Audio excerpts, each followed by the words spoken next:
오사카 G20 공식 홈페이지, 일본 G20 행사 대문이나 마찬가지죠. 첫 페이지에 일본 지도와 지역에 대한 안내, 잘 보세요 여러분. 바로 여기에 우리 땅 독도가 표기가 되어 있습니다. 일본이 매우 치밀하게 독도를 일본 땅으로 만들고 있었습니다. 세계적인 이런 행사를 통해서 독도가 자국 땅이라는 부분을 세상에 홍보하려고 하는 꼼수가. 안녕하세요. TV에서 못 보는 이야기 디스이즈 김 기자입니다. 여러분, 이번에는 일본입니다. 도쿄올림픽을 이용해서 독도를 다케시마라고 우기고 있는데요. 일본이 우리 땅인 독도, 동해를 다케시마, 일본해라고 주장하는 일이 사실 하루 이틀, 1, 2년 일은 아닙니다. 그런데 올림픽 뿐일까요? 많은 분들이 이번 도쿄올림픽 지도 꼼수만 알고 계실 텐데요. 지도 도발, 이게 처음이 아니었습니다. 일본이 매우 치밀하게 독도를 일본 땅으로 만들고 있었습니다. 이번에도 디스이즈가 단독으로 전해드립니다. TV에선 못 보는 이야기, 하지만 우리가 꼭 알아야 하는 이야기, 디스이즈 시작할게요. 2년 전이죠. 2019년 6월 일본 오사카에서 열린 G20 정상회담입니다. 충격적인 사진 보여드리기 전에 간단히 당시 G20 배경 설명 들어갈게요. 혹시 기억나시나요? 당시 한일 정상이 일제강점기 강제징용 판결 관련해서 평행선을 달리면서 찬바람이 쌩 불었었죠. 주최국인 일본과 우리나라 간의 양국 정상회담마저 불발되고 코리아 패싱 논란까지 일었었습니다. 그런데 어쨌든 주요국들이 다 참석을 해서 진행이 됐었는데요. G20 아시겠지만 99년 아시아 금융위기 계기로 만들어진 국제기구입니다. 어디 참가하냐, 이게 중요한데요. 미국, 프랑스, 영국, 독일, 일본, 이탈리아, 캐나다 등 G7 국가하고요. 유럽연합 의장국, 우리나라, 터키, 러시아, 사우디, 남아공, 멕시코, 오스트레일리아, 아르헨티나, 브라질, 인도네시아, 중국, 인도. 신흥시장 12개국을 더한 20개국이 참여하거든요. 이게 왜 중요하냐면요. 글로벌 20대 경제대국과 신흥국들의 모임이거든요. 여기 회원국만 합쳐도 전 세계 경제 규모의 84%, 인구의 65%입니다. 회의가 열릴 때 전 세계 정상들이 모이다 보니 중요한 현안이 있으면 이 자리에서 양자회담하고 결정하기도 하는 중요한 자리입니다. 그렇다면 주요 국가 수장들이 다 참여하는 이 자리에서 일본이 독도를 다케시마라고 하면서 우리 땅이다 공표했다면 어떨까요? 생각만 해도 황당한데요.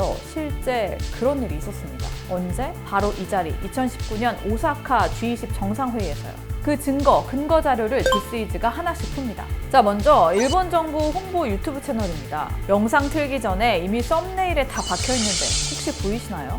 오사카 자막 바로 우측에 점처럼 작지만 선명하게 찍힌 곳, 독도입니다. 아니, 우리 땅을 왜 자기네 지도에 그려놔? 영상 틀었더니요, 첫 화면마다 처음 부분에 다 나옵니다. 2년 전인데 모르고 있었다는 것도 황당한데요. 지도가 나온 영상, 저희가 확인한 것만 해도 9개, 총 444만 회. 이 사람들이 다 봤다는 얘기예요. 자, 그런데 더 있습니다. 유튜브 안 보는 사람도 있을 거 아니에요. 오사카 G20 공식 홈페이지, 일본 G20 행사 대문이나 마찬가지죠. 각국 정상들이 다 들어가 봤거나 참고했을 자료들이 올라가 있는데요. 첫 페이지에 일본 지도와 지역에 대한 안내, 잘 보세요 여러분. 찾으셨나요? 빠른 분들은 이미 찾으셨을 겁니다. 바로 여기에 우리 땅 독도가 표기가 되어 있습니다. 이미 2년 전부터 치밀하게 올림픽 행사를 앞두고 전방위적으로 준비를 그리고 시도를 했었다는 겁니다.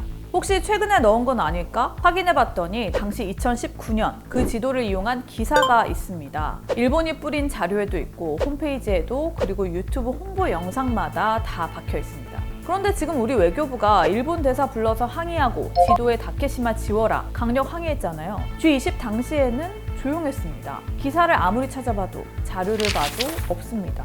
설마 몰랐던 걸까요? 이거 모르고 지나가면 나중에 영토 분쟁이 안 끝나고 계속된다고 가정을 했을 때 G20 당시 독도는 우리 땅이라는 지도 근거가 있다. 미국, 중국은 물론이고 한국까지 참여한 국제행사인데 한국 당시 항의도 안 했다. 우리 땅으로 인정한 거 아니냐, 이렇게 주장하는 근거 자료로 쓸 수도 있는 거 아닌가요? 외교부는 2019년 G20 당시에 이에 대해 알고 있었고 외교 경로를 통해서 엄중히 항의했다고 입장을 밝혔어요. 당시 일본은 영토 분쟁 중인 러시아 쿠릴 열도도 일본 땅으로 표기했는데요. 러시아는 발빠르게 강력 항의했었거든요. 우리는 그에 비해 조용했습니다. 도쿄 올림픽 지도 항의와는 다른 태도죠. 그리고 일본도 이후 지도를 수정하지 않았습니다. 일본은 계속해서 독도 도발을 감행하고 있죠. 성화봉송길에 다케시마 기념관을 지나도록 루트를 짜질 않나, 지도에 독도를 자기 땅으로 표기를 하지 않나, 지루하니까 희미하게 남겨놓질 않나, 별의별 꼼수를 쓰면서 독도를 다케시마로, 동해를 일본해로 우기고 있습니다. 심지어 위에 두 사실을 처음 발견한 것도 정부가 아닙니다.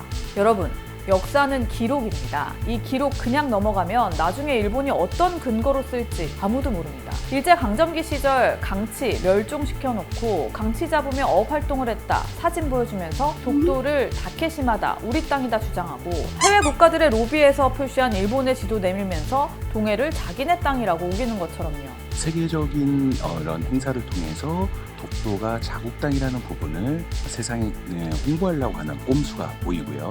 그리고 이러한 자료를 훗날에 하나의 증거 자료로 내세우기 위한 억지 주장을 펼치기 위한 자료로 삼을 거라는 게 뻔하게 보이는 상황입니다. 여러분, 도쿄올림픽이 얼마 남지 않았습니다. 참석한다 만다 양국 간 줄다리기가 이어지고 있는데요. 올림픽 하나를 위해 몇 년, 몇십 년을 노력한 우리 선수들 생각하면 그런 말이 오가는 것도 참 마음이 아프지만요. 우리가 따질 건 정확히 따져야 하지 않을까요? 우리가 지속적인 항의를 통해서 꼭 바꿔나갈 수 있도록 노력하는 것이 가장 중요하다고 생각합니다.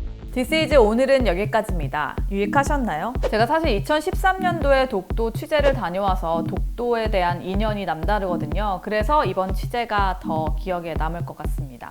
저희는 일주일에 한 번 여러분에게 좋은 내용 전해드리기 위해서 여러분 응원 먹고 정말 열심히 취재하고 있습니다. 중요한 내용 주변에 많이 알려주시고요. 날 덥고 코로나 심한데 건강 조심 또 조심하시고요. 구독, 좋아요, 알림 설정 잊으셨다면 꼭 해주세요. 제 봄의 아시죠? 언제든 연락 주시고요. 다음 주에 만나요. 안녕.